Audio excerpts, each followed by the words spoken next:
ce sera le plus beau jour de votre vie. Vous aurez l'envie de vous faire beau l'un pour l'autre. Mais ne faites pas de vos costumes, de vos chaussures, des camisoles. Alors portez-les avant pour être à l'aise le jour J.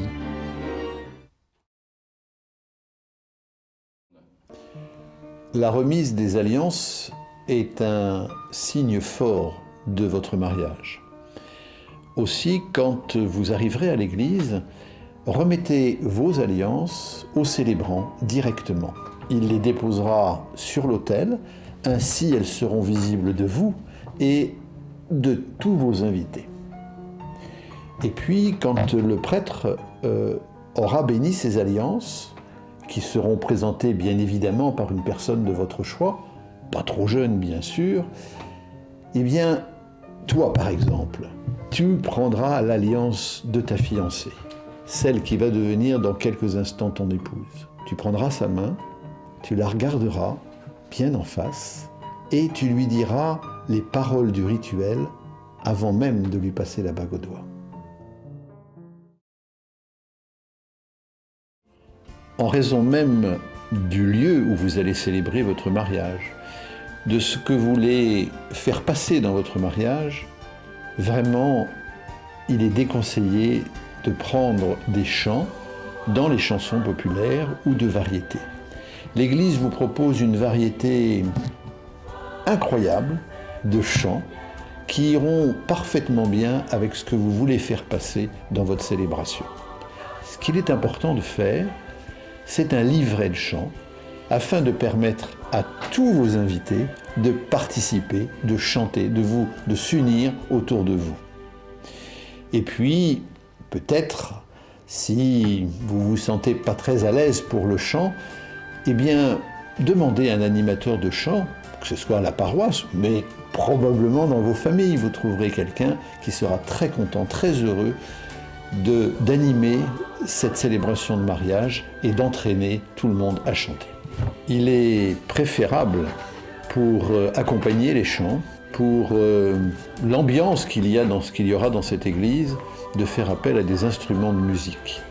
Vous avez certainement dans votre famille des musiciens qui se feraient une joie immense de pouvoir soit accompagner, soit jouer quelques morceaux, soit de l'orgue, que ce soit de la flûte, que ce soit de la guitare. N'hésitez pas à leur demander. Et si vous êtes à court, demandez aussi à la paroisse, ils pourront probablement vous trouver un organiste par exemple.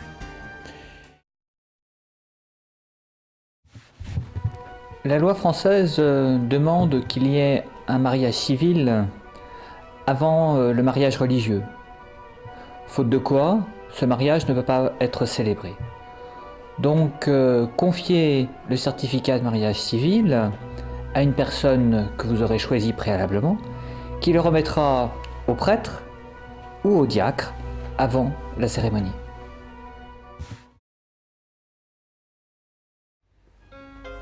Le mariage, c'est le fondement même de votre famille.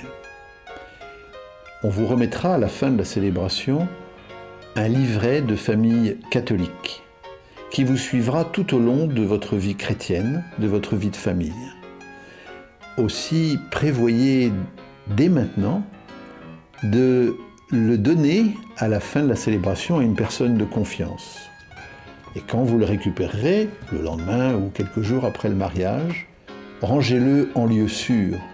Vous serez sans problème, vous pourrez le récupérer sans problème pour tous les grands moments de votre vie chrétienne et de celle de vos enfants, comme le baptême. C'est un jour de fête, et les jours de fête, on a envie de fleurir. Alors vous aurez à cœur de fleurir l'église. Pour cela, prenez contact avec la paroisse pour savoir s'il y a d'autres mariages le même jour que vous. Et mettez-vous d'accord avec ceux qui vous précèdent ou ceux qui vous succèdent pour savoir comment vous pouvez vous coordonner pour fleurir l'église. Les photos resteront un magnifique souvenir de cette belle journée. Vous aurez recours vraisemblablement à un photographe professionnel ou à une personne confirmée. Mais pour que la cérémonie garde son côté priant et recueilli, vous demanderez à vos invités, avant le mariage, de ne pas prendre trop de photos, surtout sans flash et sans se déplacer. Vous êtes beaucoup investi pour préparer votre mariage. Vous savez le budget que vous y avez consacré, seul ou aidé de votre famille. Vous vous apercevez que ce sont des dépenses importantes. Alors à l'église, cette église qui va être préparée, illuminée, fleurie, nettoyée, cette église va vous accueillir, ce bâtiment va vous accueillir. Sachez que, bien sûr, cela ne s'est pas fait sans frais pour la paroisse. Donc il est vraiment justice que vous participiez à ces frais qui vont évidemment concourir à rendre cette église et ce lieu beau pour votre mariage. Vous serez invité au cours de votre préparation à écrire une lettre d'intention. Ce n'est pas une lettre d'amour. Une lettre d'intention, c'est pour vous dire à vous-même les intentions profondes qui vous mobilisent pour le mariage avec votre conjoint. Alors cette lettre, il faut prendre le temps, il faut prendre les moyens de l'écrire. Il faut, c'est peut-être curieux ce que je vais vous dire, vous séparer quelque temps, une soirée, un week-end, pour vous remettre face à vous-même et écrire ce qui motive profondément votre choix. Cela, bien évidemment, c'est pas pour dire non le jour du mariage, mais c'est pour que votre oui soit un vrai oui.